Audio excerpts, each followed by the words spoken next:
good enough for you, it's good enough for me. You'll see, no crutches. I moved from crutches to a cane. Thank you, Rachel, for loaning me the cane. But I can walk now and do things like squats and leg curls. It's good. I can't run and jump. So when I'm jumping, I'm definitely jumping on the other leg, which is probably going to injure it. But I'm much better. So thank you, everyone, for all your warm wishes. Soon I'll get back to basketball. Today we're talking about a very important issue, parking in Toronto specifically. We're going to go through some of our favorite parking spots and how we've learned some tips and tricks to find places to sleep or places to enjoy van life and not break the bank. Because that's the one thing that we've noticed. If you're going to be living in the city with your van, make sure you have a budget line for parking. So our budget went from $0 a month to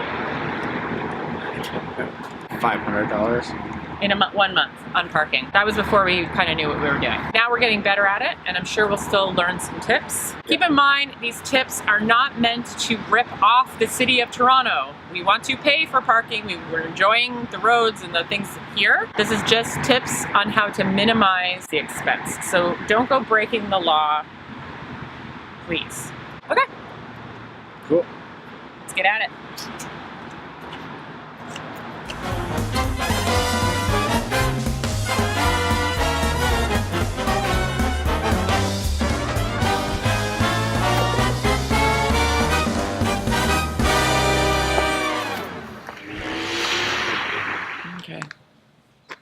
Good morning. Today's parking spot. We are at Cherry Beach. Cherry Beach.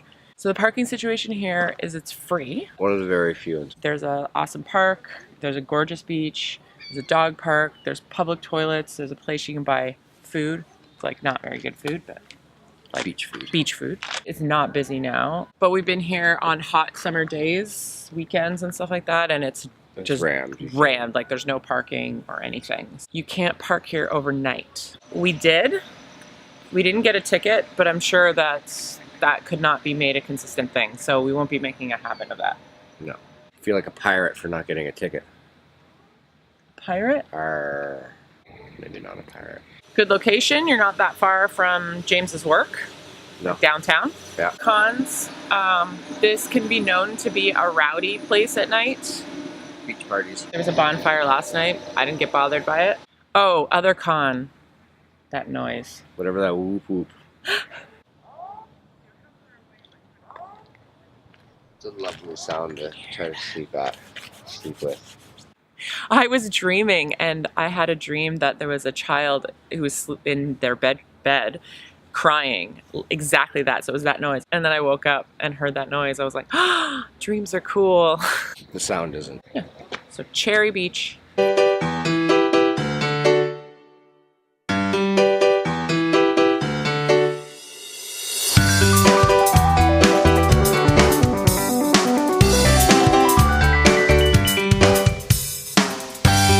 This is in James's neighborhood, which is Old Town, very close to St. Lawrence Market. Downtown, but a little bit east of downtown, so it's not crazy busy, but it still has the regular rules, like you can't park on the streets during rush hour, which is 7 to 9, and again from 4 to 6. But during the evening, it's completely free, so after 9 to the morning. Occasionally, we've slept close by here or on the street here, so James can just pop right into work. Then he'll move off to a side street before rush hour and go pay for parking for that day. If you park on a Saturday night, you don't have to pay for parking on Sundays until 1 p.m. So you actually get to sleep in a little bit too. You don't have to rush out. That rush hour traffic is only during the weekdays as well. So right now, it's rush hour, but it's Saturday. Cons, there is no gym nearby. So that's one of the reasons we haven't really made this area a more permanent place. It can get a little bit louder. One night we parked a little bit closer down there. There's a few bars and people smoking on the streets. The smoke would come in, so we had to move. But generally speaking, this is mostly an office area kind of space, so it's really not that busy during the nighttime. So it's actually pretty good. And then in the morning, there's coffee shops, bathrooms, and stuff like that. Speaking of coffee, where's James with my coffee? Oh.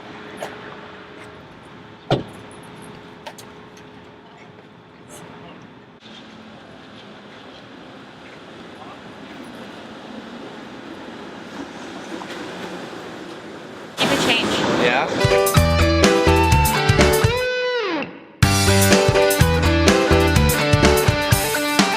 One of the other tricks is get the Green P parking app, remember your number, and then park it in an area where you can actually still see your car, like if you're going to go for dinner or for breakfast, like what we're doing now.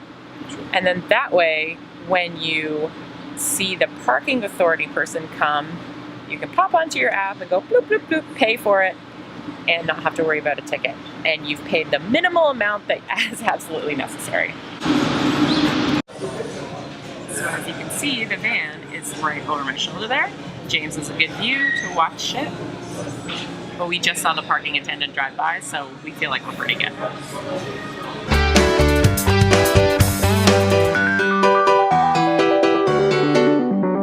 Green P lots. There are very few lots in the downtown core-ish that have reasonably priced monthly parking. Yeah. Or consistent, or places that even get back to you when you actually ask them and you're like, I do want to pay you $500 a month for monthly parking. They have spots or whatever. So Green Bay's pretty consistent, which is great. However, the only places that have monthly parking are located more kind of outside, like Etobicoke, Scarborough. The closest one is in the East End in Little India, which is also close to a Good Life, so that's great.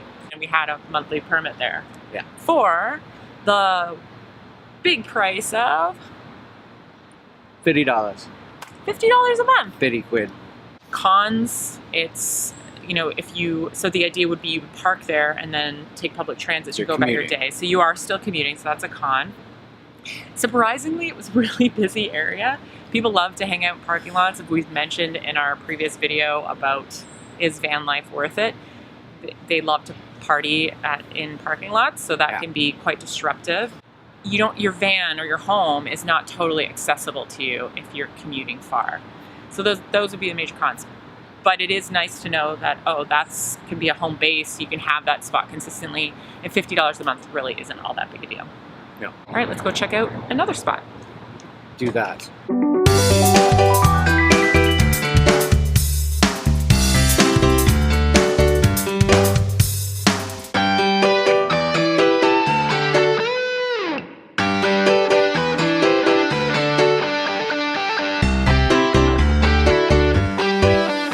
We found this gem. Gem. How did we find it? You just wanted to come exploring and we found it. No, we ate a bunch of donuts, so we needed to take a nap. Yeah, but you were like, oh yeah, I want to try that park. You're like, I want to go check out Lakeshore. There's a bunch of parks around there. Okay. Sounds like something I'd say. Yeah, after we crushed a box of donuts. There's no we. This is a great park because from outside of May to September, you don't have to pay at all. We felt comfortable. We took a nap. We had the doors wide open and everything. It was really nice. As you can see, it's quite gorgeous. And it even has a gym. Yeah, there's a workout station thing there. And I think even just a little bit further that way, there's an outdoor pool. There's this trail runs. It's all the way across Toronto. I think it goes to the beaches. Con? It's so far out of the city. Well, it's Etobicoke essentially, is it? No, I think High Park is right over there, which is where the cherry blossoms are. But for us, this would not be a good... It's the other end of the city of Yeah, it's west. Very west. Very far out. So this would be a weekend-y type thing. So this would not be a livable spot, and we can't park overnight here. Although I wonder if it's going... No, it says there's a sign. 12:01 to 5:59. Like at the beach. Anyway, great place to spend some time outdoors. Cool. Next spot. Fun.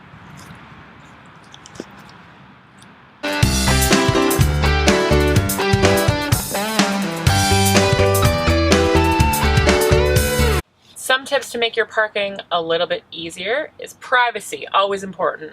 One, so that you can be naked and pee in a bottle and not have to worry about getting a ticket. Two, even when you're not in the van, you want to make sure people aren't peering in and going, hey, people live in there. Look at all that shiny stuff. Look at the stuff we can steal. So, best thing, window screen. So you pop this bad boy in there, And we do the black side out at nighttime because it's more stealth. And then we do the silver reflective side during the daytime. In the summer. During hot weather.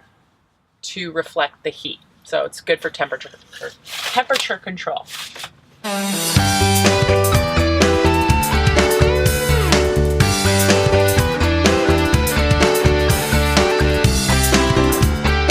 Perfect. This way also it will allow natural light to come in from the side windows, and we have natural light from the skylight as well. So we still get natural light inside. It's not pitch black, but nobody can see in. The other thing that's awesome is tinted windows. So the tinted windows with Zoe's magic screens that she made affords a whole bunch of extra privacy. Going dark, Zoe. Going dark. So this is really good when you want to have the lights on at night, but nobody can see it. If the windows are up and the screen is in, no one has any idea the lights are on. We've talked about this feature before. We have an undermount strip that actually changes color, and we almost always have it on red. And it's not only because we want it to feel like the red light district in here, but red light is less abrasive on the eyes at nighttime. So when we have the red light on during the night, if somebody sees it, it won't be as noticeable or as bright as would just like the pot light or if these were regular white color.